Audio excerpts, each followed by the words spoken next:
All right, what's up guys? VV back with another video. And in today's video, guys, we're going to be having a little bit of fun on the sim. I've got about 7 games lined up for us today on the sim. One is going to be a lab, so that will not be me playing technically. What you can see in the background here is Zoro, or I guess the foreground, whatever this is technically. Okay, we're going to be watching a game of Zoro from the lab. But hang on, let me not get too far ahead of myself. We're going to be checking out some games on the sim today. That will be the major focus. However, I do want to say one thing. Tomorrow, we are going to be doing a market watch video. Okay, yes, I normally do a market watch video at the beginning of every month, but now, after popular request, I'm going to start doing them twice a month. And I know some people might be bummed out about that, but guys, given that I do a video every single day, you know, doing 2 out of 30 is not, you know, it's not the end of the world, right? Bear with me, guys. And I'm not actually doing it because I want to. It turns out that a lot of people really enjoy market watch videos. That they're my easiest videos to make. I don't have to do any recordings of any kind, like, you know, like pre-recordings of games or any kind of prep work. I just bring up whatever's in the market and we go at it from there. But guys, people want to know what's selling. People want to know what's moving in the market. So we're going to start doing 2 of those every month, at the 1st of the month and then at the 15th of the month, right? Like for the you know, like for example, we're in August right now. So August 1st we did one, August 15th we'll do one. Okay, so that's what we're going to be doing tomorrow. That will also be something that people can start scheduling for to look forward to for people who do like those market watch videos. Also, this I don't have an exact date on, but either over this weekend or starting next week, I do want to start going over ST 15 through 20 in depth. Okay, we are going to be doing a deep dive into ST 15 through 20. This will be geared more towards the newer players. However, there are some cards, as everybody already knows, for who, you know, the veteran players, the more skilled or more advanced players. There are some extremely powerful cards in the starter decks. So we're gonna start our deep dive on ST 15 through 20 probably next week, but I might start it a little bit sooner over this weekend. So it's time to get into that, right? Okay, so that was a quick, you know, sneak peek, you know, a preview of what's coming over the next 2 weeks, pretty much, right? So let's go ahead and dive into this now. Let me give you guys a heads up of what's going on in today's video. So that was just what's to come in the future. For back to today's video, here's what we got lined up. First off, we're going to head over to the lab. That's why, again, that's why you see Zoro on the screen here. We got a game of Zoro versus RY Sabo. Okay, that should be very interesting. Then we're going to go over to a old tier list that I did. It's not old. I think it's like a month old or 2 weeks old or something like that. Some predictions of OP09 8.5 and OP09. We're going to check that out, and we're going to talk about now that we know what cards will be banned, we can make some new predictions based off that. Then we're going to head over to the sim. And like I said, I've got 7 games altogether. One's technically not me playing. It's going to be the game you see here with Zoro. But then I have 6 games of me playing on the sim we're about to look at. Of 2 of Green-Blue Zonji, 2 of Red-Green Luffy, 1 of Lucci with no stage, and 1 of Purple-Black King. Okay, that should be a lot of fun. And then we'll wrap up the video with a deck list, you know, or with all the different deck lists that I was using in the final thoughts, okay? All right, so you know what you're getting into, guys. I'll have all this time stamped down in the general description, any relevant links and decks in the comment section. Let's do this, guys. Let's get straight into this. Okay, first things first. We have got the lab here. For those, you know, I know some people are getting sick of hearing me say this, guys, but bear with me for any new players. For anyone who does not know what's going on right now, what I call the lab portion of my videos, I do this at the beginning of every single video after the intro, where basically, this is a community-submitted video. If you are interested in me reviewing your game, and notice you can't see your name on here, there's no way for people to know who you are. If you're interested in me reviewing your game and talking about your gameplay, no problem. All you have to do is record it using a program like OBS, upload the recording to YouTube, and then you can make it private where no one can see it unless they have a link. And then you can hop on my Discord, the VV Theory Discord, and you can submit, or excuse me, not submit, but you just link your video under the channel Review My Game. And then I'll give it the thumbs up when I get it, and I'll throw it in line, okay? And guys, this has been a great new portion of the video. I think a lot of people are liking this, and it's a great way for newer players to be like, hey, let's see what I'm doing wrong since I'm a brand new player. And it's not like anyone knows who you are, right? It's all like private. So yeah, and I was going to say one more thing. Oh, it's all free. That's the other thing too, guys, is like downloading OBS, the recording software, is completely free. Uploading a video to YouTube is completely free. So there is no real downside to this, right? Okay, so now that we got that out of the way, let's hop into this video. Let's hop into this game of Sanji, of Zoro, Red Zoro, Mono Red Zoro versus Red Yellow Sabo. Uh-oh. All right, here we go. So the volume I do have off. Speed is 2x, quality is up, and we are good to go, guys. Okay, we've got a dragon and a Luffy in hand. Okay, this is a very aggressive looking deck we have here for Zoro. Let's talk about something right now. First of all, starting off with a searcher, that's all completely fine. There's really two versions of Zoro, like two main versions. One is what we see right here, just hyper aggressive. Everything has rush, and we just run you over, right? Number two is the way that goes wide, where it plays a bunch of smaller searcher characters to keep filling your hand up while filling out the board for cheap cost, and you can buff all of them with your leader over the game. But now there's going to be a third version coming up very soon in OP08, and that is what they're calling Zoro, where you're going to have like this animal version that is very good at filling up the board consistently.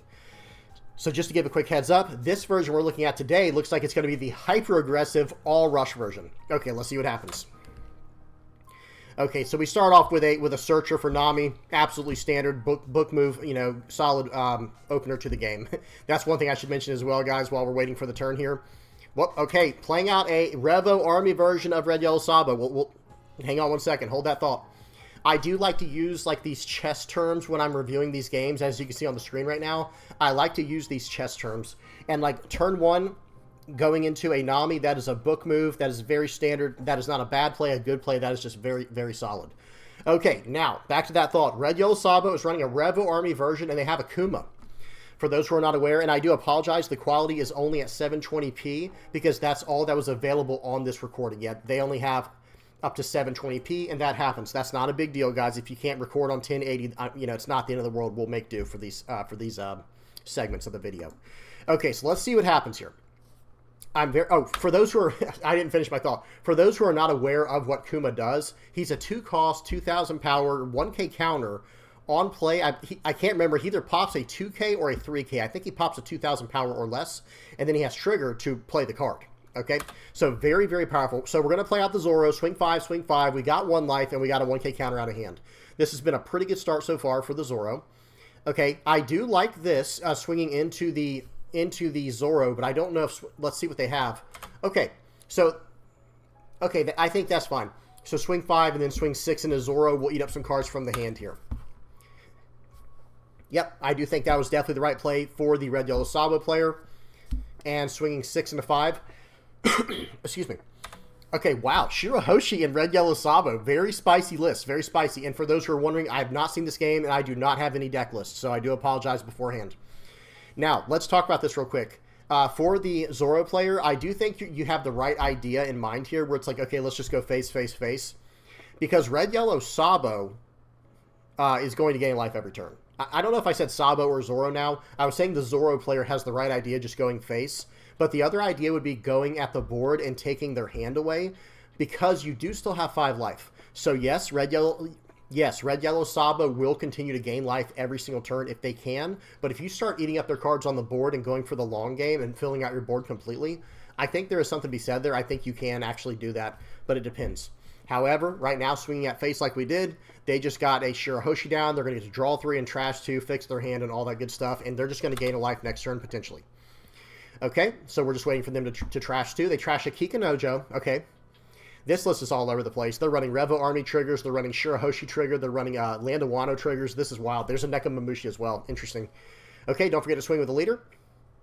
Okay, and swing 5 at face. So we are just all face all the time.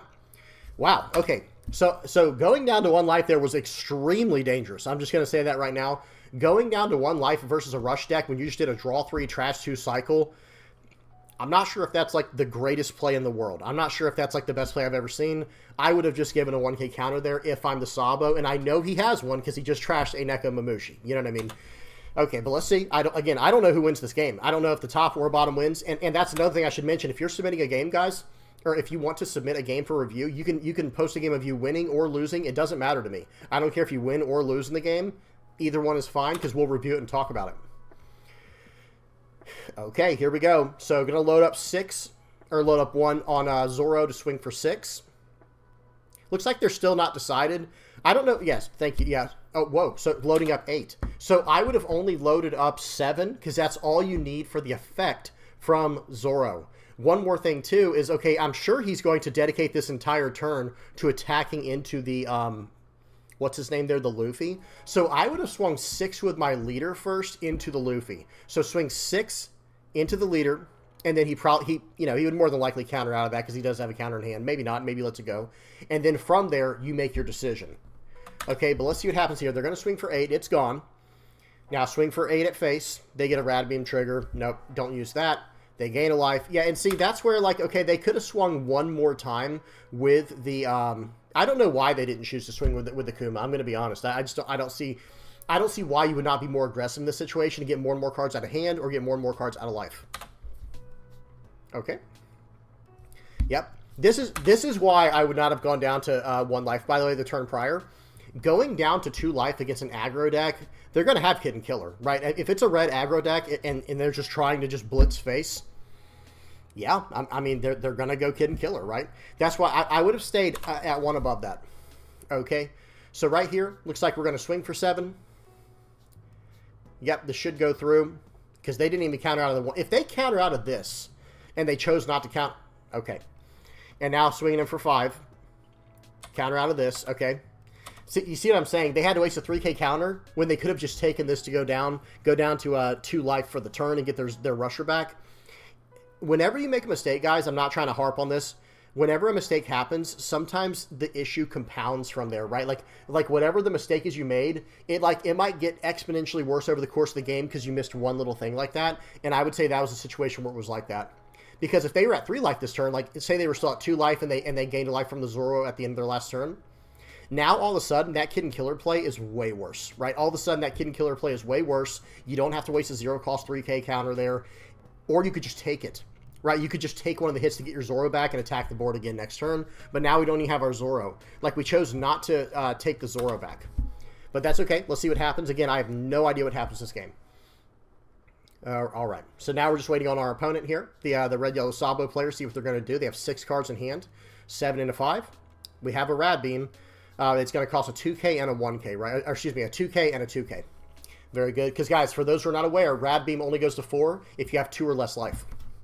7 and a 5. Yep, I had a feeling something like that was going to happen. And now we're in a little bit of trouble here, it looks like. I mean, I could be wrong. I've not seen this game, like I've said 100 times now. But, man, we could be in a little bit of trouble. So swing 5 and a 5. Okay, this should be met with a 1K counter, or they have no counter. A 2K counter, that's fine as well. Okay, so swing for 7. Take. Swing for 6. And probably play out the other Zonji.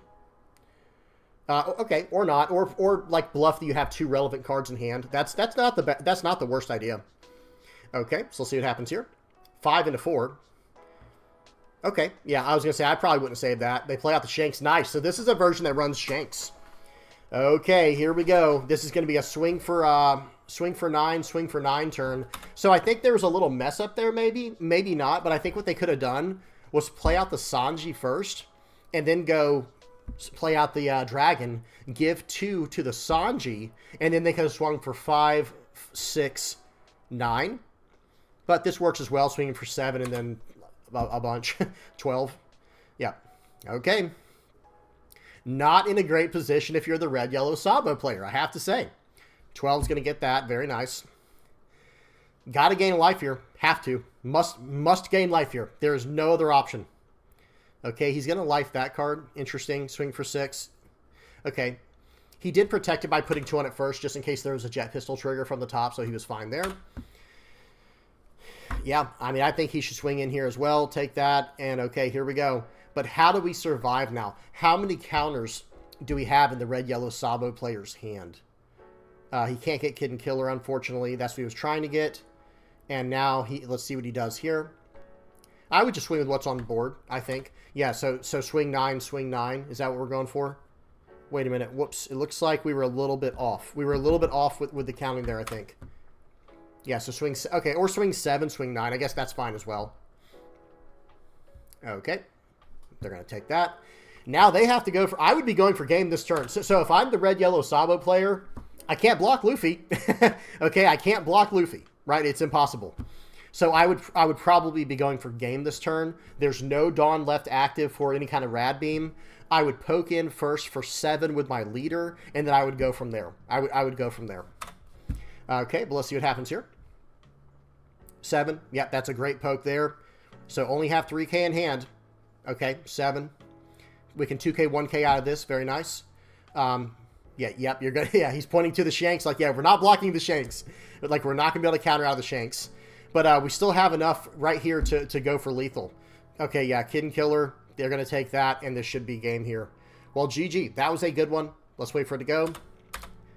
Yeah, just no blocker concede. So, one thing I want to mention for this one, I think the, let me pause here. Oh, they had straight gas in hand. They could have even tried to blocker this turn and gained a life and stuff like that. There was a lot of ways the Red Yellow Sabo could have gone about this. So, two things. Number one, I think Red Yellow Sabo is a hard counter to anything aggressive. Any type of aggressive deck, it doesn't care. Because Red Yellow Sabo is aggressive as well. Red Yellow Sabo says, hey, oh, you're running rush cards? Me too. But here's the thing. My rush cards are going to eat your rush cards, and they're going to gain me a life. And then we're going to do this again next turn over and over and over again. So Red Yellow Sabo is absolutely primed and ready to defeat any rush deck. I'm not saying another rush deck cannot sneak one on Red Yellow Sabo. I'm not saying that. And of course, pilot skill has everything to do with everything. Okay, but so that's why I want to say number one is this was a counter matchup for the Zoro player, at least in my personal opinion. However, there were still some better plays we probably could have made. And the first one goes all the way back to right here. It actually goes back all the way to the very first part here. So we did the searcher. They pop it with Bartholomew, or Bartholomew Kuma, excuse me. That's fine. Swing 5, swing 5. This is fine. This part right here is absolutely fine. This is completely fine. But then right here, 5 into here, yeah, I would counter out. I mean, you know, I would probably counter out here. Yeah, and they did. But here's where things go south for us. Okay, let it go. That's fine. We got to save a life from that. Now, right here. Every attack that I made right here would have been into that Zoro. Because we have 5 life. And we still have 3 rushers in hand. It's not like we're going to run out of rushers anytime soon. But we have 5 life. I know it seems like, yeah, but they have 3. So why don't we just rush them down? Because like I said, every single turn, they will gain 1 life. Some decks can gain more than 1 life in a turn. Like there are red-yellow Land of Wano versions that run Hiyori plus triggers plus, what's his name? Kikinojo, but Momonosuke, the 5 cost 6k blocker. So it's like Hiyori, set up a solid trigger, then I'll life my Hiyori to be able to get the 2k counter right back to hand, go up 2 life in 1 turn. I have a blocker that's now like a 7k. He might be an 8k when you're done with a turn. There's just so much that can happen. So it's like, why don't we just not give him any more cards to his hand from his life or any triggers to the board, and let's just start eating up his board. Okay, so right here, like I said, going 6 here. Number 1, always try to swing with the smaller number first, swing 5 and then 6, but look what it gave him. So instead of us, all right, here we go. This is what I'm trying to say. Check this out. He gets a Shirahoshi. Instead of us giving him like 4 cards to hand, well, not 4 cards, it's a draw 3 trash 2, right? So they lose 1 life, but then they go up a card in hand, so they'll go to 6 at the end of that interaction. Instead of doing that, we could have swung 5 into their Zoro, and then they go down to 4 cards in hand, and then we swing 6 into the Zoro, and they go down to 3 cards in hand. Or, the better case scenario is they let the character go, right? We'll always take that. We're always okay with us winning the board state, even if they don't use the card from hand, right? So that's like the main thing I want to say. As this game went on more and more against, this Zoro was putting in work, of course, like over the course of the game. He just did whatever he wanted, gained a life there. I'm just going to fast forward a little bit. Then it got to the points where he dropped a Shanks. Once it got to the point where he dropped a Shanks, it was like, oh man, now we're in like oodles of trouble, right? We're in very, very large amounts of trouble. Now, with that in mind, though, I do think there's a situation here where we made a slight play mistake because it was time to double down, right? Like because of the situation we're in, right here, we should have doubled down. So watch this. He pops our guy Dragon. This turn right here. You just slammed Dragon too quickly, I think. I would have played out the Zonji first. Actually, excuse me, I would have swung for 5 first, right? The first thing I would have done was swung for 5 with my leader. Then with 10 Dawn, I would have played out Zonji, slammed down Dragon, then give Zonji +2, swing for 6 at face, swing for 12 at face, and now we might be able to win in that way because I don't know what's in his hand. Because if you go to the end of this game, like look what was in his hand at the end of the game. Whoops. Like, he was running out of counters. Yeah, by the end of the game, you'd played it well enough to where he was definitely running out of counters. And that sometimes that's all it comes down to is a 1K counter. You know what I mean? And look, all he had in his hand at the end of the game was literally a 1K counter. So, either way, good game. That was an awesome showing. Great submission there. And, yeah, really enjoyed that. Now, y'all give me 1 second, guys. I do got to black out the screen for a second. move my face over. I'm actually going to move up here for this next part. All right, let me go over to here. Okay, now let me take this off and this off. There we go. So now we're going to hop over to a tier list that I did a while back. Let me actually look at when this came out. This one came out 3 weeks ago for me. I will link in the comment section below if you want to watch the entire thing. This is just an early predictions on the new OP09 leaders and the ST15 through 20 starter deck tier list. So with that in mind, I know a lot of people saw Doflamingo down here right away. Don't worry, guys. I have the alt art version right here. No worries. Of course, I knew Doflamingo was going to be solid right away. We all did, right? Now, look at the top 2 decks here. Red Purple Law and Lucci. Those have now been, number 1, Red Purple Law will be gone. Okay, Red Purple Law disappears. And Lucci now gets nerfed ever so slightly. I will talk more. We're actually going to watch a game in today's video of how Lucci is still completely fine without the stage. Get this, guys. You're just going to have to play a little more conservatively, okay? We'll talk more about that later. And another thing I want to talk about as well is I will update this list later. This is not my current list. This was my one from 3 weeks ago. I will be updating this list later on down the road. You know, in the not so distant future, by the way, I will be updating this. Now, let's talk about some things. If these 2 cards are gone, if Red Purple Law, I keep wanting to say Luffy, if Red Purple Law is gone and if Lucci is gone, okay, well now we have a whole new, I mean, even if you just remove this tier, now all of a sudden look at the A tier. Now, yes, OP09 is in this list. This is the new Luffy coming out, Blackbeard, Shanks. I predict all 3 of those leaders, and Nico Robin have all the way up here. I predict all 4 of those leaders to be solid, guys. At least A tier. I'm not saying they'll be S tier. I'm not saying they'll be winning every game in the, you know, every single thing in the format. But I do think they will be like bare minimum at the bottom or at the top of B tier, but probably more or less at the bottom of A all the way up to the top of A tier. And some might be S tier. We'll have to see. Like Blackbeard might be an S tier deck. Shanks might be an S tier. I'm not saying they are. I'm just saying anything can happen. We have to see what happens. Now, as far as my predictions go moving forward from now, yes, I do think Red Purple Law is gone, and yes, I do think Lucci will take a step back, especially against a certain deck, Doflamingo. I've been trying to explain to people, now this is just my personal opinion, and this is just from my personal experience playing the game. Losing the stage doesn't hurt us, you know, doesn't hurt Lucci removing the big characters. It actually hurts Lucci removing the small characters, like the, not like the 1 and 2 cost, but like the 4 to 6 cost range. Anything from like, I'll even say from 3 to 7 cost range becomes very uncomfortable to remove. So if you're playing a deck like Doflamingo or like Boa Hancock, where's Boa at? I think I had it down here somewhere. I might not. Yeah, I'm not sure where Boa is on this list, guys. I do apologize. I'm trying not to look through every one of them, but now I'm like actually trying to find it. I might not have even put her on this list because of Dofi. But I still think, like, looking at it now, guys, I think Boa's probably closer to B tier. I don't think she's that far away. Oh, there she is right there. She is at B tier for where I had her. I just couldn't recognize the alt art. Sorry, guys. Okay, back to what I was saying. Boa and Dofi utilize 4 cost 7 Warlords of the Sea type cards. That becomes the deck to worry about now for Lucci. It's like, I mean, I'm not saying that it can't beat Doflamingo. I think it has like a 75% plus win rate against Doflamingo. Shout out to the Discord. Someone on my Discord helped me find that the other day on how you can actually look up on Limitless TCG to look at win percentages for each leader against other leaders. I'll probably have that in another video in the future, but that was awesome information, being able to click on it and seeing like, okay, and I think it was tournament result, you know, numbers, however you say that, like it was based off tournament results. We'll have to see in the future. If anyone knows more about the Limitless TCG leader percentage win rankings and everything like that, please enlighten us down in the comment section below, because it was a very nice tool. But anyway, according to Limitless, it was saying that Lucci, in its current state, pre-ban, not post-ban, pre-ban, Lucci had like an 80% win rate against Doflamingo and Boa Hancock. But now that it loses the stage, I do think that number goes down drastically. I'm not saying they can't win still. They're, you know, they'll be able to go 8 cost Sabo and be able to pop 2 cards a turn still. You know, again, don't misunderstand what I'm saying. I'm just saying that I do think losing the stage will hurt its consistency against decks that like to go wide. Because it was also very strong against Red Purple Law. Because Red Purple Law can go wide. Well, it's like, okay, if I can just tap my stage and reduce their 4 cost character to a 2 cost, now I just have to worry about their 1 other character, and maybe I'll hit him with a Tempest Kick and my leader attack, and now I can Lucci both of them off the board. And then later in the game, you can hit him with whatever, you know, moving on from there. So it was very powerful in that way, right? Like, and especially since you were already running the stage, you'd run the Brooks.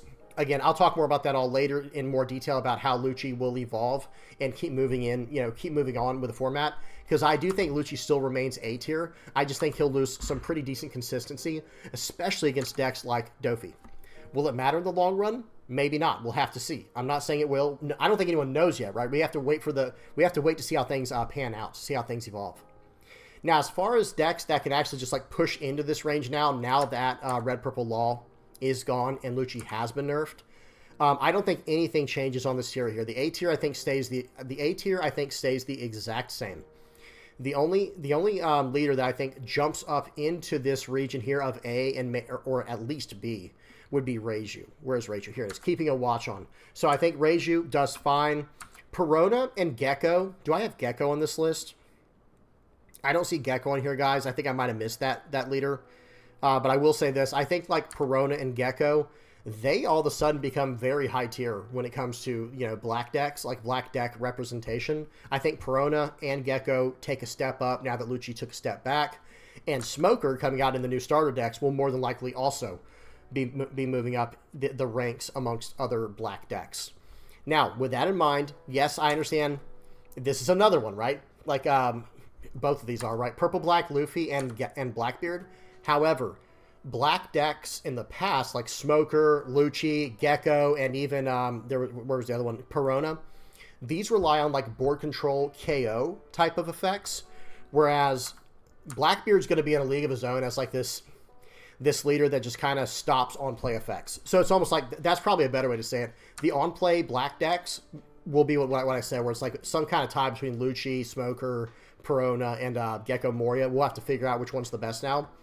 But then you'll have like this new like tempo black deck in purple black with Luffy, the new OP09 Luffy. That will be very interesting. It'll be more purple than it will be black, but still, I have to at least mention it because it does have black in the color pool.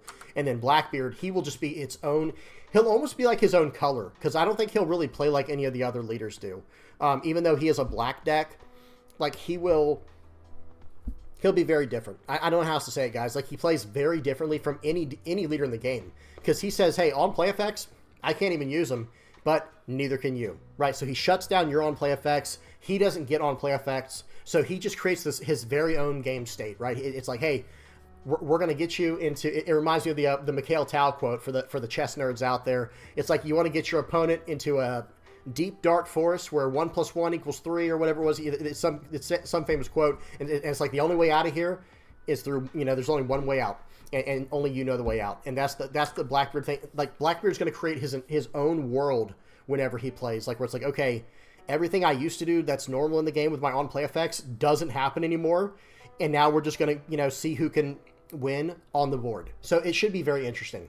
I'm not saying he's going to be unbeatable. I'm not saying that at all. Do not misunderstand me, because hey, as a Red Yellow Sabo player running nothing but rush cards, oh, okay, yeah, by all means, Blackbeard's probably gonna be really strong, but we'll see. Who knows? If they can get to 10, if they can get to their 10 cost, they can really shut you down with that leader, right? Not leader, the blocker. That blocker will just shut you down. That's for a future video. Let me leave that here, guys. I know that was very like inconclusive. I'm just kind of rambling right now about the tier list. I do think quite a few things will change. Just to summarize real quick, yes, Red Purple Law will be gone. Lucci will be hindered a little bit. As far as like the OP08 stuff that's going to happen in the West, I'm going to have a whole entire new tier list talking about that a little bit later on, okay? But just as a spoiler, I do think Reiju moves up in there. I think we need to keep our eye on Red Yellow Sabo and on Green Blue Zonji. Vegapunk definitely starts... There's, some rumblings about Vegapunk. I've heard a lot of people complaining about Nami or like talking about Nami, scared that this will like take over the format. Who knows? It might. None of us know, right? Like, this is uncharted territory from here on, guys. We have to see what happens because the two best decks in OP08 just got hit. So when we hit OP08 in the West, it will be nothing like we saw in the East, which I've complained about this before, guys, but this is the closest thing we'll get to having like a brand new meta for the first time over here in the West, because we're an entire set behind the East. I wish more than anything that Bandai would catch us up with the East. I will save that for another video. Maybe. We'll see, because I know it's a very divisive topic as well, very polarizing, where some people are like, hey, I like knowing what to play, and others are like, no, I'm a deck builder. I like being rewarded for being talented and creative and making my own deck list that no one's ever seen before in a brand new meta. So again, and I'm not dissing anybody. Everybody's different. Everyone has different ways of playing the game. I'm just saying it is what it is. All right, that's enough for this part, guys. Like I said, this was all just speculation. I will revisit this very soon. I just wanted to give you guys a sneak peek. Whatever you guys think, please put in the comment section below, because I love hearing what people's thoughts are on this. Because I'm just going to be honest, guys. Every now and then someone will say something in the comment section below where I start scratching my head like, oh, that's a pretty good point, and I'll bring it up in like a future video. Okay, now, that was the tier list, or at least, a little miniature version of it. Now we're going to be going over to the sim again. This is how we're going to be kind of wrapping up the video, honestly, is through 6 games on the sim. First up, we have green-blue Zonji here versus Marco, red-blue Marco. I will show the deck lists at the end of this, at the end of the video, so no worries there. Volume is off, speed is on 2x, and we are good to go, guys. Okay, green-blue Zonji, one of my favorites. This is a leader that might be kind of decent. Okay, let me say this. If what I predict, sorry guys, I do have to pause this and kind of finish my thought here. This is kind of going back to the tier list we were talking about. I think with Lucci losing the stage, it becomes so much harder for him to remove these double plays, right? Like if I go Jinbei into Edward Weevil. Now, he might be able to remove one with something like Kaku or something else, right? He might be able to remove one very easily, but removing 2 early on in the game will not be as easy as it used to be. I mean, you guys tell me what y'all think in the comment section below. But that's how I think. That's what's going on in my mind, is the early game removal will go down to like removing 1 card at a time, whereas like the mid to late game removal, he'll probably still be able to hit 2 once he gets his Ice Ages online and his Tempest Kicks. Okay, so with that in mind though, if it does slow down Lucci like I think it will for the early to mid game, all of a sudden green-blue Zonji and the blue decks like Dofi and Boa become pretty decent, right? They actually become potentially something to talk about, and we'll talk more about it in this video as the video goes on. But right here, they're going to swing in for 8, and I'm like, okay, they have no early play. That sounds good to me. So I should have swung first, but that's okay. I'm going to set my top cards. I actually put them to the bottom. I did not want any of those cards, so I swing for 5 here, the leader. Like I said, I should have swung first, then played out the Boa technically, but that's okay. He swings for 5 here. I don't want to block with my Boa just in case he has something. He did not have something, but just in case he had some way to attack into it, I didn't want to use that there.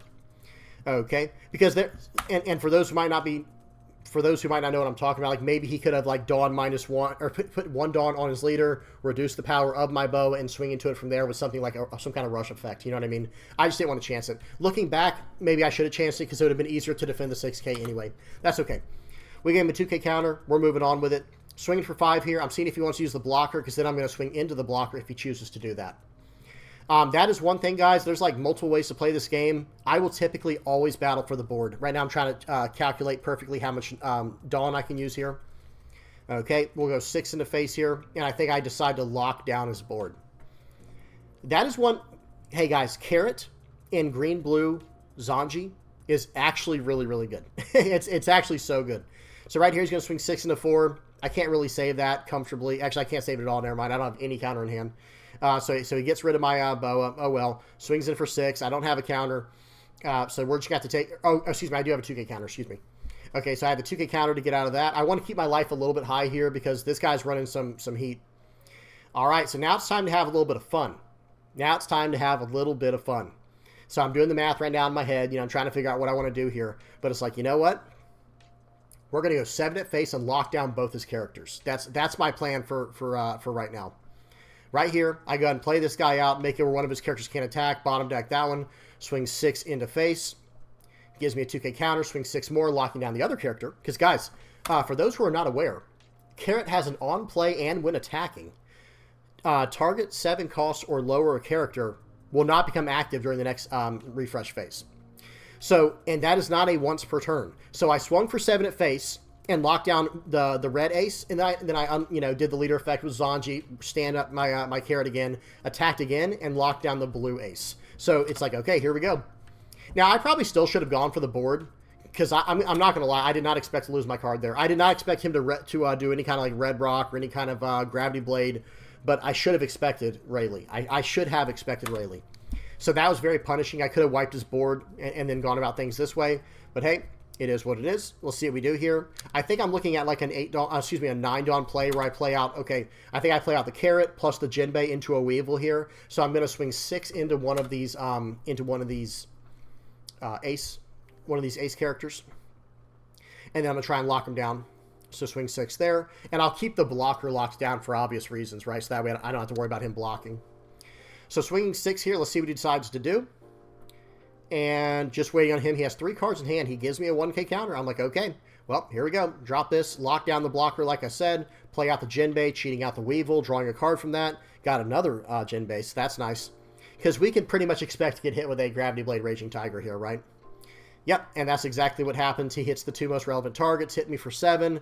This is not good now. I'm like, okay, I'm going to have to take that one. I'm going to have to counter out of this one. And we're going to have to go for game next turn, guys. It looks like... Oh, man, we're going to have to go for game next turn. Let me put my glasses on. All right, according to my calculations here. This is my favorite thing about this leader, guys. So watch this. We take it. It's like, all right, well, we're all in. We're all in. But don't worry. We've got Hody in hand. We've already got a body on the board. So here we go. So actually, let me pause. There is a world where we could have tried to survive here by playing out the blocker and then going for this board, locking things down with Carrot. Does not seem good. It just doesn't seem like we're going to survive like that, guys. I'm just being honest. Maybe it could happen, but I'm just saying not likely, right? Very, very unlikely, actually. Okay, but let's see what we do here. So instead, it's like, let's go ahead and go for face. All right, here we go. So 7 at face. That's the first order of business, right? That's the first thing on the menu. Yep. So I'm doing the math one more time ahead, make sure I did all the numbers right. So swing 7. Any trigger? No? Okay, well, swing in with Hody Jones for 8. He gave me a 1K counter there. I don't know why. That was odd. It wouldn't have saved, like, I don't know what he thought I was going to do. Now I'm going to swing for 6, and I'm going to pull back the Hody Jones, because I can't pull back the Sengoku with the leader effect, and I'm going to stand up the Jinbei. He should be able to counter out of this, and then I'll swing for 7, and it'll be over. All right, so let's see. I think he actually forfeits just right now, but I'm just going to show you guys it wouldn't have mattered. Okay, so that is a 1K counter in his hand. The Speed Jill's a 1K. So even if he had saved that Marco in his hand and countered out of this 6K attack, he's not surviving the 7K. You see what I mean? So it was just over. We just kind of mathed him out of the game as best we could, and it had to be a 7, 8, 6, 7 attack. Very odd, right? 7, 8, 6, 7 for the attack. But hey, whatever wins, wins. It was the situation we had to do it with. But yeah, all right, so that was that game. That was a fun one. Don't you just hate when you have to just go for lethal guys, but you're playing green, blue, Zonji, and you end up having like 7 attacks? You know, it's the craziest thing. All right, next one here. Hey, guys. Man, I really hope Nami doesn't take over the format. I have to say, I'm being facetious, by the way, guys. I'm joking. Because every deck that I play just demolishes Nami. It's not even close. Like, green, blue, Zonji loves Nami. It's a 100% win rate. You would have to have the worst pull ever seen by any green, blue, Zonji player of all time, and they would have to have 5 straight triggers, which happens. You know, it can happen. Anything can happen. I shouldn't say you can't lose or anything. But look at this, guys. I'm like, oh, okay, so you're tapped out, swing 5. Make sure you know your matchup, right? It's a knowledge check. Of course I'm going to swing 5 right now, because what do you want to do? Give me a card from hand? He might have to, right? He might have to do that. Okay, so what does he do? Okay, gives me a 1K. Sure, that's one. Getting Daw's Bones out of hand right now is massive, because now he doesn't get to use it later to get back a Gum Gum Giant Gavel, which is like -3 cards from his deck. You know what I mean? Okay. I go ahead and play this out to make sure I can play out my Jinbei plus Crocodile next turn and reveal a 7 Warlords character. So we're good. And now it's my opponent's turn. He's going to play out another Margaret. He only has 2 Dawn available this turn. So right here, I'm just going to play out the Crocodile, do this, do that, move some cards around. And I really kind of want to swing here. I haven't decided how I want to do this. Oh, I have to put a card back, of course. But it's like, okay, you only have 2 Dawn, huh? Okay, well, let's just swing 7. 7 is the magic number. A lot of people think 9 is. They're just wrong. I'm sorry. It's not 9. It is always 2 over. Here's why it's 2 over. Either A, unless you're swinging for the final attack. If you're swinging for the final attack, yeah, put 20 on there for all I care. It doesn't matter. But if you're just trying to poke the Nami, you don't give them 9. I mean, you can, but that's going to be like your entire turn. So I'll say it like this. If you can only attack 1 time that turn, sure, swing for 9, I guess. I don't even know if I would do that then at that point. Swinging for 7s is the magic number, because what are they going to give you? A 2 cost plus 4? Sure, that's fine. That was inefficient on your part, and it was more efficient on mine. Now that card's out of your hand, and we can move on. But they can't give you the 1-cost 2K Rubber Band of Doom. I'm telling you guys, I feel like 7 is the magic number, but it does change depending on what the current board state is. All right, my opponent's turn. I'm just going to pass, right? So, they used up a blocker, and now I just passed. So, another really good card against Nami, guys. Pudding. That's right. Pudding is insane against Nami. Okay, so right here, it's my turn. I need to start swinging. So it's like, okay, he's got 4 Dawn open. Let's go ahead and start swinging for 7s. 1 Dawn investment here is the lowest investment I can give. Blockers don't matter in this matchup. For those who are not aware, like, why did you swing with your blocker first? Blockers have 0 relevance in this matchup. Okay, I got a White Snake out of hand, so I've already done what I want to do this turn. So now I'm going to establish my bigger character. Hang on one second. I think, actually, I'm like, wait, let me swing 6 with this real quick and see what he does. Okay, because I want to establish the boa right here. The boa or the carrot. Honestly, I think the boa would have been better, but I was thinking, like, okay, if he plays out a Kaya, I can just bottom deck it. But then I regret that, because this turn I think he plays out Kaya, and I can't play out the boa. It would mess up my turn too much. Another thing you have to remember, guys, is I wouldn't even swing into the White Snake turns. Like my opponent has like 30 cards left in his deck, right? There's the Kai I was just talking about. So it's like, if my opponent has like 30 cards left in the deck and they use a White Snake this early, do not attack. There is no reason to attack. I'm going to have to do like an entire tutorial on how to beat Nami for those who are concerned about her.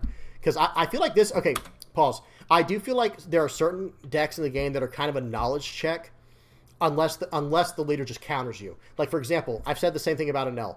I'm saying the same thing about Nami. If you know what you're doing, you should probably win most of your games versus Nami, because it's a simple matter of math. Now, yes, every now and then a Nami might get that pull where it's like, oh, look, all of my triggers are draw 2 trash 1s or draw 2s, and then I drew all 4 Kayas and all 4 Pilafs, and I can just win easily. Okay, this is cards. When someone draws absolutely insane, they draw absolutely insane. You know what I mean? But as far as like the average goes, the average games go, you should be able to deal with Nami pretty consistently, I think. So swing 5 to 6. There's no way I'm letting him have a character. They do that just to keep me on my toes there. To keep the other player using cards from hand. I think that's a good play. Because that didn't cost him anything, right? He just turned his leader sideways, and I had a trash card from my hand. So that works out pretty well. So again, guys, for me, it's 7s. I'm going to go 7 and 7 here. Just all across the board. Swing 7. He has to give me 2 cards every time, or he has to give me 2 Dawn every time. That's just how it works. Okay? Unless he wants to use his Gum Gum Giant Gavels early on, which I'm totally okay with that. Okay, swing 5 now. Since he only has 2 open, I'm trying to get him to use his White Snake. He doesn't have one. Well, now I'm going to hit him for 5s all over the place. It's going to be 5s and 5s and 5s everywhere, every which time. Okay, so right here again, I still have all this Dawn available. I have to use my leader effect here. That's what I'm doing. So swing 6. I'm going to pull back the Jinbei, stand up my my carrot. I almost said my bunny. Yeah, stand up the bunny rabbit. Okay, let's see what they got. Of course, they got a bounce card. Hey, that's all right. I planned for it. You know, I mean, I did plan for it, so we're good. So swing for 7. They have Deathwink, and some run Arabesque Brickfist. Not many run that Arabesque Brickfist anymore, but this guy runs it, and it was actually very good for him. But guess what? Jinbei says, oh, you bounced one of my guys? I'll play 2 now. And if he had not gotten a Brickfist, I would have just played out my 6-cost 8K Boa Hancock and gone about things in that way. 5 to 5, not letting you have it, bud. Just pass. You might as well just pass. I know what you're trying to do here. I'm going to swing about 12 times this turn. And this guy's even running the, not 12 times, by the way. I was being facetious again. I'd swing for like 7, maybe 8 times. Wait, hang on. Pause. Let me finish that thought. So he plays out the 3,000 Worlds there, and bottom decks another one of my 4 costs. This is a very interesting version of Nami. But here's what I was trying to say. If I have 5 characters on the board, I can swing, and my leader, right? So that's 6 attacks, and it's really 7 attacks if I use my leader effect. But I also have a rusher in my hand as well. Do y'all see Nekomamushi? He is a 5-cost, 6,000 power rush card if my opponent has 7 or more cards rested on his side of the field. So I can swing 8 times this turn for 5+ every single time. If he had not arabesqued my card off the board. Very, very annoying. You know, I don't know why he's trying to spoil all my fun. All right, let's see what he does here. So we're just waiting on him. He removed my card. We're just waiting for my opponent. He has 6 Dawn active. He has to keep all of that Dawn active, okay? Because I run Hody Jones, guys. Wink, wink. I run Hody Jones. That card's coming very soon. Sneak peek, you know, somewhat of a spoiler. I run 3 Hody Jones in this list, and I will show it at the end of the video. Just waiting on my opponent. I think I hit him with a question mark right now. I'm like, hey, man, what's up, dude? Like, play what you want to. Okay, plays out that card. All right. Time to play out Hody Jones. Got one spot on the board. Perfect. We'll just drop down Hody Jones. Now, what would you rest here? There's only one right answer, by the way. And it's both Dawn. It's 2 Dawn. He can have one left. You rest the 2 Dawn. But what about the blocker? What about the blocker? He can have the blocker. It's his Dawn that wins Nami the game. For those who are not aware, it is by having Dawn active that Nami wins the game. Because all of their events are what make them trash cards at a rapid pace. He's already drawn his card from the whatever her name is, Marguerite. So we just have to get the card out of the way. Now, if you have no other choice and you're going to lose the game if you can't get past the blocker, sure, rest the blocker. But in this situation, here we go. All right, I'm just trying to do the math real quick. I'm like, okay, yeah, tap those. Here we go, and we're just going in. We're going to swing 5. He only has 1 Dawn active. What can he play? 1 Giant Gavel this turn or 1 Rubber Band of Doom? He just gave me a 2K counter. Okay, swing for 5. See what he does here.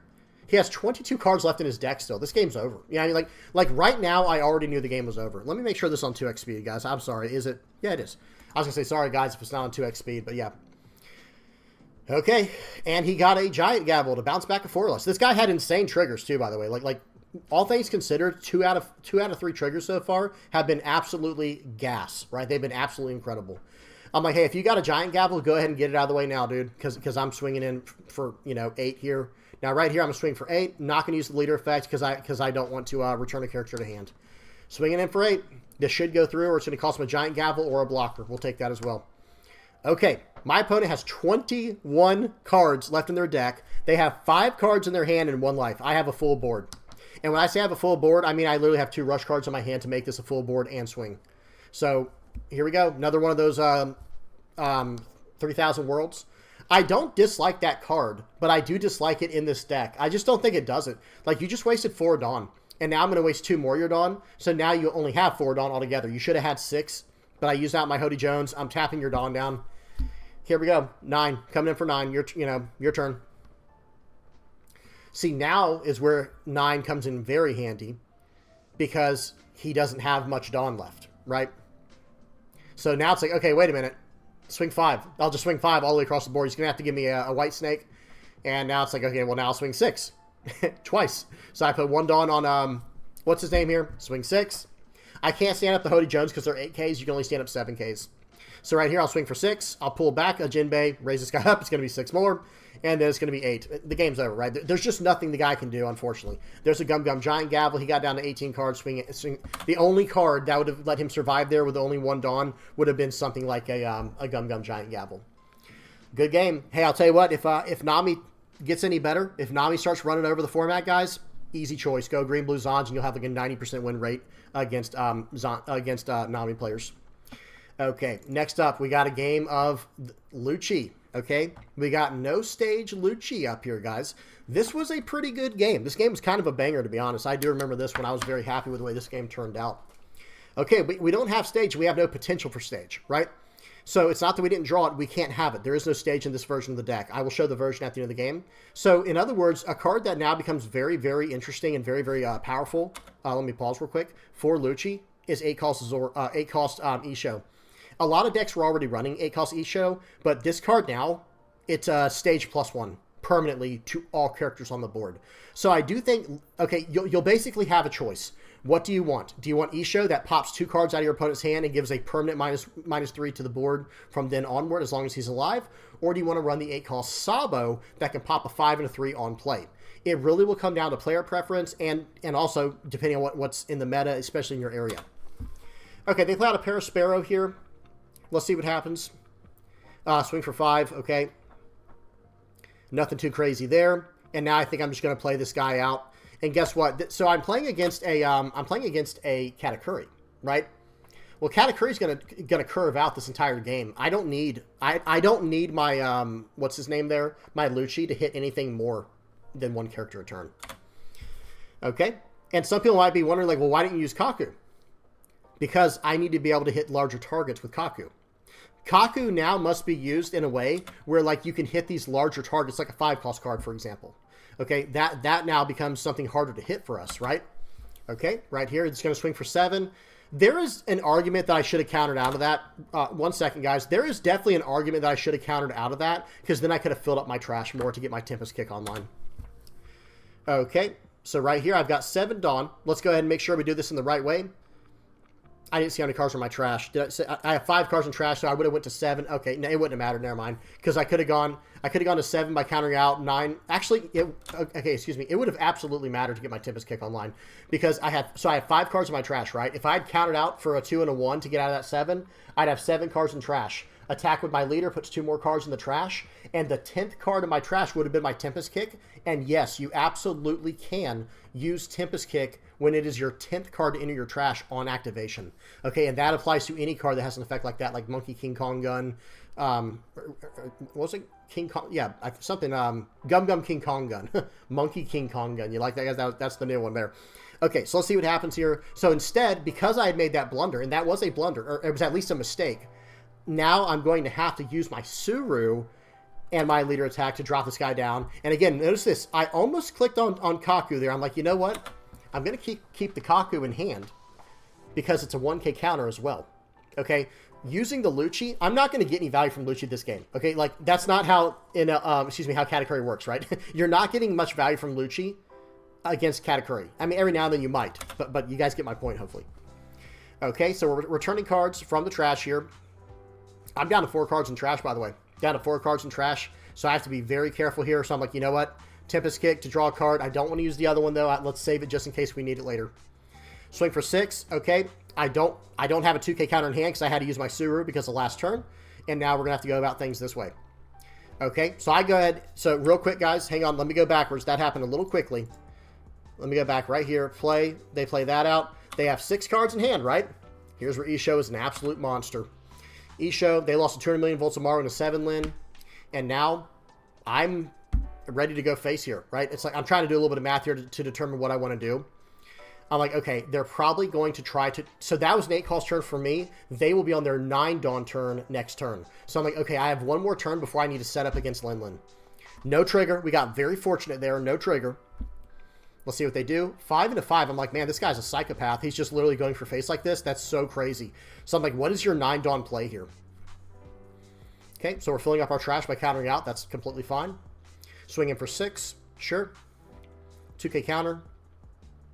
Yep, I definitely think I should use Kaku here to 2k counter. I think it's literally perfect. And now for 9 dawn, what does he have? Or, excuse me, he was on 10 dawn turn. What am I talking about? Sorry, guys. He was on 10 dawn, so I knew what he was trying to do. I'm like, wait a minute. I was like, I don't remember this part of the game. I thought he played Linlin here. It's like, no, he was on his 10 dawn turn. That's why I swung for 5, 5, 6 like that. And that's why I countered out the way I did. No problem, though. I've been literally, this whole entire time, I've been very patient about using my cards, right? So right here, I'm like, okay, -8, so I can hit that and another card with my Lucci here. I got very fortunate by getting all my Luccis this game. I think I got like 3 out of 4 Luccis already, or at least 2 out of 4. So I'll go ahead and pop the 2 biggest cards. That it doesn't matter to me. He can have life, right? I don't really care if he gains life here. All right, and now I can start attacking into his board. Let's see if he wants to try to save it. Give me some counter from his hand. Thank you very much. 6 and a 5. Oh man, I was hoping he countered out of that one as well. So now it's like, okay, I have to now set up lethal for next turn. I think he got a 200 million volts Amaru, so he gains a life. I'm going to play out Rebecca. I'm going to grab the Spandam. We're going to pull that card out. Then we're going to go ahead and grab out. I don't know what I just did. I put 3 cards back for Spandine. Then I play out the Kaku here. I'm just trying to get bigger cards on the board. So next turn I could potentially go for lethal. Now I still have a Tempest Kick in hand, a Isho on the board, and a Kaku in hand. So right now, currently, I could hit 3, 6, 7. I could hit any card in the game right now with Kaku. If he played out another Tenlin right now, it would not matter. I could still get rid of it, right? Because 3 from Tempest Kick, 3 from Isho, 1 from my leader, and then I could hit a 10 or less because Kaku hits a 10 or a 3. Excuse me. If I have 9 or more cards in my or 10 or more cards in my trash, right? Which I had 10. There we go. Okay, so here we go. It's coming down to it here. I think it's time to start swinging for 7s, right? I think I poked for 5 first. I don't remember exactly how I do this, but the way that I see this is I have a lot of options here. What I choose to do, I do not remember at all. So we're going to have to see. What I will say is trying to go for lethal right here is actually extremely, extremely dangerous, right? Because if they get triggers, well, now we're dead, right? Now we're dead if they get triggers, okay? So we'll swing for 5, hopefully get a counter out of hand. They take it. I'm like, okay, they're not falling for it. So I'm going to swing for 7 here and see what happens. Okay. He gets a Kikanojo. Well, now I'm going to swing for 9 since the 7 went through. He gets a 200 million volts of or excuse me, he gets a trigger there for whatchamacallit, for You're the One Who Should Disappear. So now we're going to go 9 since he couldn't get out of the last 9. And now no beige, no blocker. GG. Look what he had in hand. He had almost exactly enough to get out of that. He had 2, 1, but I was going to come in for 11. So he could have got to 10. I was at 11. Good game. That was a fun one. Like I said, I got those, the timing on those two, what are they called? Oh gosh, Lucci's was massive. Like, that really kept me in the game. Lucci is still fine as long as you play as smart as you can, right? And especially if you can get down Isho. I do think Isho becomes like a mainstay now that the stage is gone. That's just me. I'm not saying you have to run whatever you want to, right? Hey, it's play the game however you want to. But now it's going to be like, if you do not get a Span Dam in your opening hand, you might just want to mulligan. Because Span Dam is going to help fill up your trash. It's going to help you search for cards you need and get the ball rolling in that way. I do think Span Dam is going to be very, very important.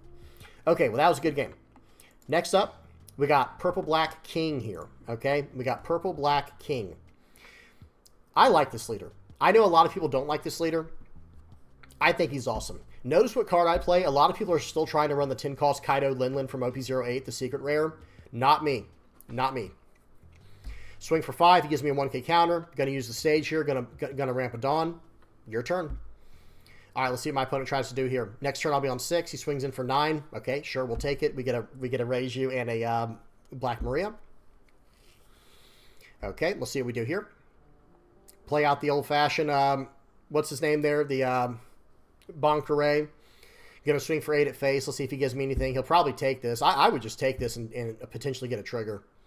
But we'll see what he does. Takes it. Any trigger? No trigger. Pass turn, their turn. So we are already at 8 Dawn. Right, so next turn we will be on 10. Next turn we were on 10. We will be on 10 Dawn. Okay, let's see what they do. Do I have it on 2x speed? I do not. Sorry about that, guys. That was a close one. That was a close one. We're on 2x speed now. Okay, he swings for 9 with Banish. I'm not letting him have that. I've got 2 Raise Yous in hand. There's no way on earth I'm letting him have that. Not for Banish. If it was not Banish, I might have taken that. Okay, here we go. Unfortunately, this is a shorter game, guys. You'll see what happens in a minute here. I'm like, all right, how do I want to do this? We'll swing in for 5. Target the Onami. No triggers, please. No triggers. Okay. Now let's see what we do here. I think I'm going to go ahead and just swing for 5. First, I draw a card. Yep. Now we can swing for 5 there. And then we will play out the Gecko Moria.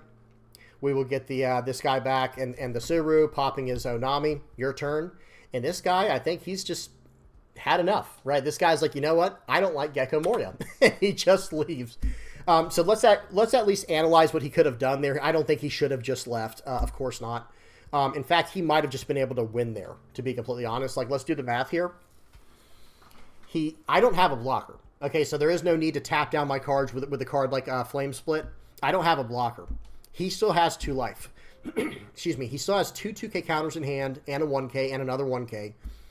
This turn, he could have very easily just gone like, okay, I'm going to play out Ace. Well, excuse me, don't play out Ace yet. Swing for, so Ace costs 5, and he only has 8 Dawn for the turn. But I'm at 2 life.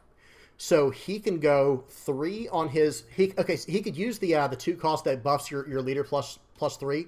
So he can swing for 9 at my face. I can't do anything about that. I will get 2 2k counters from it, however, but then he could throw down the Ace, buff him by 2 with the leader effect, and swing for 9. And I can survive, but it's not like I can just beat him the next turn. You know what I mean? So I do think he quit like way too early there because, okay, next turn I play a Rebecca, and then he could tap it down, right? I mean, with the Flame Split, right? Something like that. Either way, I do think he prematurely quit there. I guess he just got upset. It's like, wait, why do you have 10 Dawns worth on your turn 4? You know, when we went first. It's like, well, that's what the stage does. And we had a Bon Cray Bentham. Okay, that was just a quick one. We had to add that one in. That was just a fun one. All right, now we got a game of Red-Green Luffy here. Let me go ahead and go speed 2x before I forget again. And here we go, guys.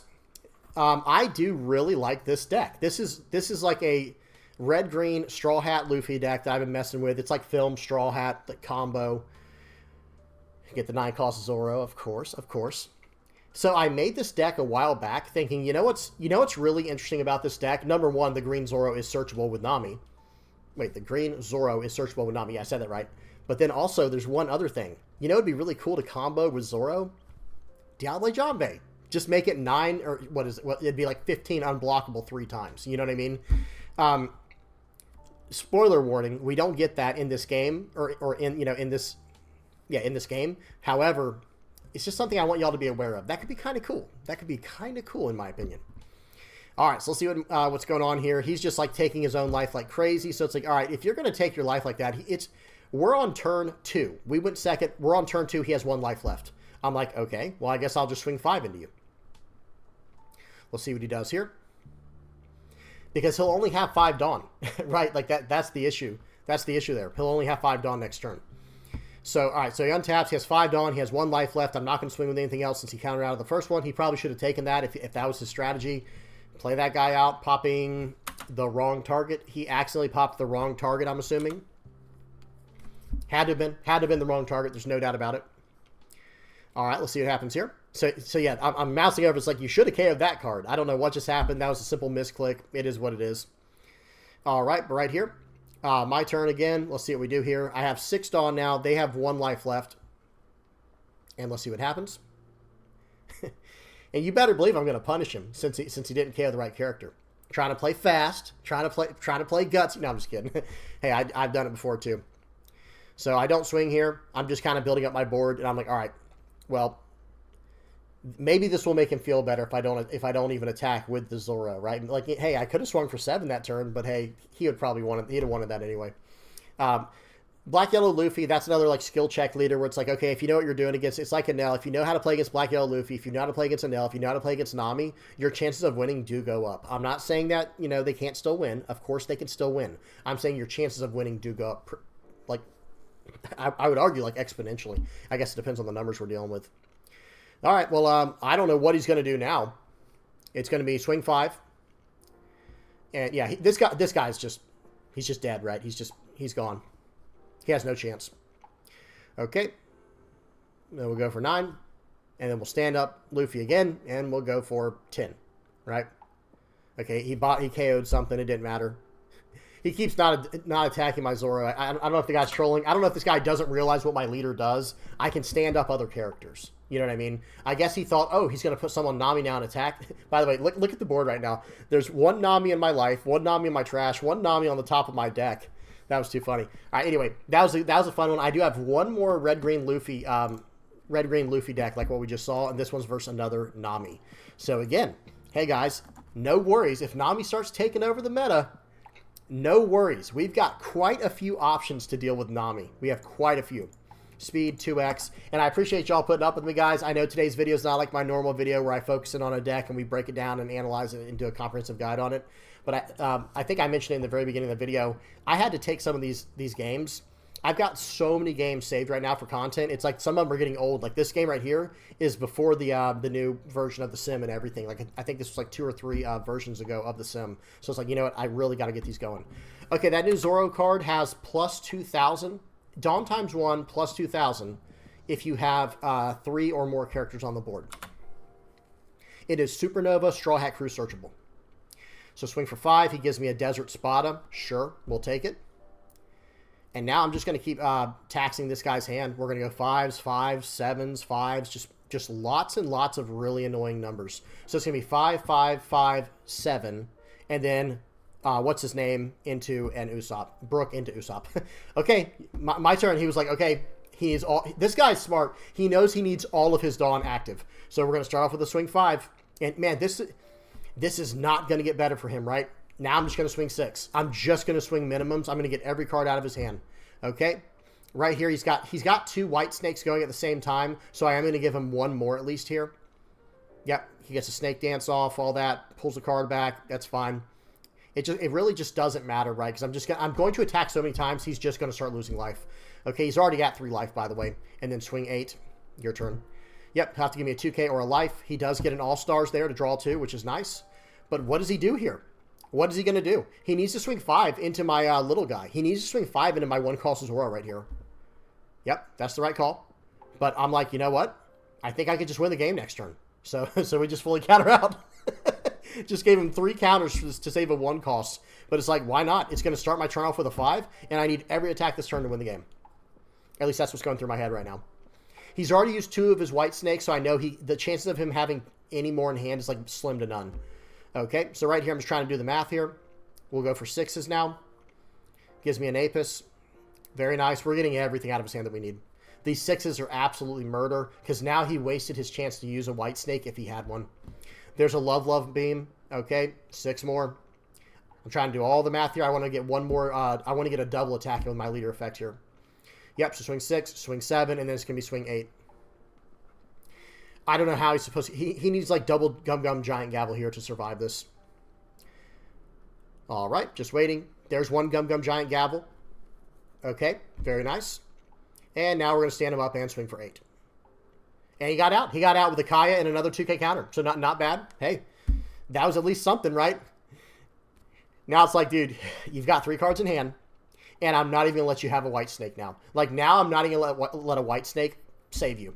So let's see what happens. We're going to swing for 6. He blocked. Love Beam. Draw a card. Swing for 6. We're just beating this poor guy down. Swing for 6. Okay. Yeah, I'm just waiting. Just waiting for him to like use all his cards up, use all his Dawn up. We'll swing for 8. There should be a 2-cost 4K or a Death Wink. And now we stand him up, swing for 9. And again, like it might seem like, okay, it's getting closer and closer to him, like, you know, winning the game. But no, it's not, right? It's also not getting any closer because we're taking every card out of his hand. He still had 20 cards in his deck, right? Like, let me see if it shows how many cards he had left in his deck. Let me see if I mouse over it. You can kind of just tell. I mean, he does have a lot of cards in his trash, but you can kind of just tell. Let me see. So I'm going to swing for 8. Hopefully I mouse over it. Nope. Looks like I don't. Swing for 8 there. And no, unfortunately, 19. He had 18 cards left in his deck, guys. And that was his first, I think that was his first 10 Dawn turn. Like, I think he finally untapped with 10 Dawn. And he still got just run over like that. So I say all that just to say, and I understand this is just a sim. I'm not bragging. It's nothing like that. I'm just trying to say that, guys, if, like I said, if Nami starts taking over, there are so many easy answers to run Nami over that are still very competitive, solid decks. Okay, now check this out, guys. So this is the new version of Green Blue Zonji that I'm running. I added the Hody Jones to the list. At first, I was not running them. I took out 4 of the crocodiles. Let me see something. Or excuse me, not crocodile. It was Trafalgar Law. There's a new Trafalgar Law that I had in the original version. Why doesn't it come up with the 4-cost one? I'm sorry, guys. I have to bring up all the blue cards now because I guess it's not programmed in properly to bring up Trafalgar Law, this new one here. So this is the one I was looking for. It has, on play, you may return one of your characters to its owner's hand. That you can do no matter what. But look at the next effect. If your leader has 7 warlords the C type, then you can return up 4 costs or lower to the owner, to its owner's hand. So you can even return your own guy for what that's worth. But anyway, if your leader has the 7 warlords of the C type, well, guess what? Zonji does not have that. He is a Straw Hat exclusive, right? So I took that card out of the deck because I was running this at first. And I will try to link my previous video where I had the version of the deck where it was running this. It was the exact same, by the way. This is all I did. I removed 4 of the Trafalgar Laws. I went up 1 more Crocodile, and I went up 3 Hody Jones. Everything else is the exact same. This list just feels good now. Like, you have all these rushers, and Hody Jones, excuse me, Hody Jones is insane. Everyone already knows that, right? Number 1, it helps you just squeeze out lethal whenever you need it by getting around blockers and getting around Dawn. But number 2, it's actually just so good into Nami. Because Nami needs all their Dawn every turn to survive. Because we're going to go like 5 bodies wide every turn. So it's like if we're 4 bodies wide and then we drop Hody Jones for our 5th body, bad news. We're going to tap down whatever 2 Dawn they have active. And we're going to swing for 5s, 6s, 7s, and 8s all day long. And it's just a lot to deal with. Okay, so that's this list. Let's go ahead. We're gonna move through these pretty quickly. Next up, let's look at the Lucci list. This is the no stage Lucci list that I'm working on currently. It is not finished. Let me move the leader so we can see everything on 2 lines. This is what I have currently, but the more I mess with it, the less relevant these Brooks become. Like, the less powerful they become, where it's almost like, okay, I almost just want to drop down 2 Brooks and go up, like, maybe even 2 more Helmeppos just for more cost reduction, or maybe a Helmeppo and an Ice Age. You guys get my point, though. The point is, like, because we don't have stage anymore, Brook loses extreme amounts of value. And that was the whole combo before, was having this Rebecca, Brook, Helmeppo, stage combo, where with those 4 cards, the Brook, Helmeppo, Rebecca, in the stage, you could basically KO anything you needed in the first like 4 turns, you know, or 3 turns or something like that. It was extremely powerful. But now Rob Lucci was pulling his weight big time. So as you can see, he's still very relevant. He's just not quite as consistent as he used to be until you get down Isho. If you get down Isho, all of a sudden this guy's popping a 5 and a 6. Or excuse me, I can't do math. No, that's right. That's right. No, 4 and a 5. He's popping a 4 and a 5 without any help. But with your leader effect, that's another -1 where you need it. With Tempest Kicks, notice everything I have here. Suru -2, Kaku -3, Khalifa -2, and Draw 2, Trash 2. So you have a lot of options here. And like I said, Kaku is excellent because when he's not being used as a KO, he's a 1K counter, and he's a CP card, which both Kakus go off of the CP cards. Notice this one, you may place 2 cards with a type including CP from your trash to the bottom of your deck, and then on play -3 to a character. And then same thing with this one, but it's only 2 cards. This one does, excuse me, they both do two cards. So this one puts 2 cards on the bottom of your deck, and this one puts 2 cards on the bottom of your deck, but they have to be CP in their types. Spandine and Lucci do 3. Where's Spandine? Here he is. This returns 3 cards with CP in its types, so you need the CP cards. And then Lucci puts 3 of any type. It doesn't care what kind of type it is. So there you go. I mean, that's this list. It's at least a start. I'm not saying it's perfect yet. This doesn't have any OP08 cards in it yet either, guys. That's one more thing I do want to mention. Let me just let the black cards load in for just a second, guys. Give me a minute. I'll talk over it while we're waiting. Actually, excuse me, I have 4 in there, so hang on. That'll mess everything up, but hang on, I gotta do it the right way. There we go. So this will load in all the black cards. The Animal Kingdom Pirate stuff that Black will be getting from OP08 is actually extremely, extremely good, guys. And not to mention, check this out for, there's a new card coming out called Who's Who. This is just a new 2K counter. At this point, whenever we get Who's Who, we no longer even need Kaku. Now, you can still run him. It's still an option. But the thing is, this new CP card, look at this. 5 cost, 5,000 power, 2K counter. On play, you may discard 1 card from your hand to KO a 3 or less, and then trigger KO a 3 or less. This card, and it's, by the way, it is a former CP9, and the way that Spandam is worded, you actually can get back, where'd it go? You actually can get back Who's Who, or you can search him, excuse me, not get it back. What am I talking about? You can actually search up Who's Who. So that is extremely good. And at that point, maybe there does become a conversation where Eridor becomes more relevant. I know some people are laughing like it's a meme. I'm not kidding, guys. Maybe there becomes a world where it's like, hang on. Yeah, with CP and its types, if this is worded correctly, I think it actually can snag the Who's Who. And at that point, maybe we even add Bluno. There's a lot of fun directions we can go with the list. And I think I said it in yesterday's video, or excuse me, I think it was 2 days ago now. In the video where I went over the bans and restrictions, I said it then. I think Lucci, this guy right here, I think he's going to be completely fine, guys. I understand he did receive a nerf, but I think he's going to be just fine for the people who really like this deck and the way that the style that it plays out. Okay, so that's Lucci. Let's move on to Purple Black King. Show you guys this spicy list. What did I call this one? I think I called it just King 9 or something like that. I've got so many different decks here. It's King 9 J9. That's how many versions I've gone through. Oh, and that was another card I forgot to mention. This is another card that's Jack on the side, which goes perfectly in Lucci. Okay, if you can go Jack, like think about this. If you go on curve, there's a world where this could happen, where it's like, okay, on curve, 7 Dawn, play out Jack and pop a 4 or less, because swing with your leader -1, and then pop a 3 or less with Jack, so it's a 4. Next turn, if this Jack survives, drop down the Isho. They might lose 2 cards from their hand. Attach the 1 Dawn left to Isho, so now it's -3 and -1 from the leader. So it'll be -4. You'll be able to hit a 7 or less with Jack. And he also is cycling cards. Pause and read this if you don't know what this card does. It's absolutely insane. Now, back to this list. Back to the list at hand here. So this is the King deck that I'm running currently. I'm only running 2 Black Marias. I do think we can go up. In fact, I think we can go down a Reiju and go up Black Marias just right away. Queen, unfortunately, is not searchable by Queen, right? That is one of the things in this game where you cannot search up a character with the same name unless it says, unless it does not say you can't in the text. I know that was confusing, but certain cards, like, for example, like a lot of the green searchers, they're like pay 1 and tap the character to do a top 5 search. With those, you actually can search up the card. But notice how Queen says, look at the top 5 cards of your deck, choose an Animal Kingdom Pirates character, or excuse me, card, except for Queen. So we cannot grab this queen, even though it is Animal Kingdom Pirates, but whatever. It's a small price to pay, right? Everything else that matters is searchable in here. There are some cards that are not, like Sabo, Rebecca, Gecko. We have a small package of that in there. That didn't sound right, but y'all know what I'm saying. We got the Who's Who is searchable because he is Animal Kingdom Pirates type. Helmeppo is not. However, I just want to mention, Helmeppo is just a great 1K counter in this deck. Like, he's literally played as a 1K counter, and then you get him back later in the game with Gecko Moria. So that's all he's meant to do in here. The only reason this queen is even in the list, I'm going to be honest, number one is if you do have to search up like a 2K counter, if you need to search up a Jack or a Kaido, you can search that up. It's made to search up this card right here, though.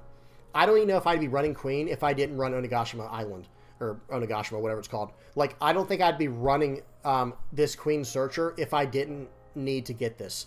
And I say need, you don't technically need to get this, but you want this on turn 2 every game, no matter what. If you don't get it, it's fine. It's not the biggest deal in the world because you can always play it later. You can always cycle it out with cards like Queen. You can always cycle it out with cards like Who's Who.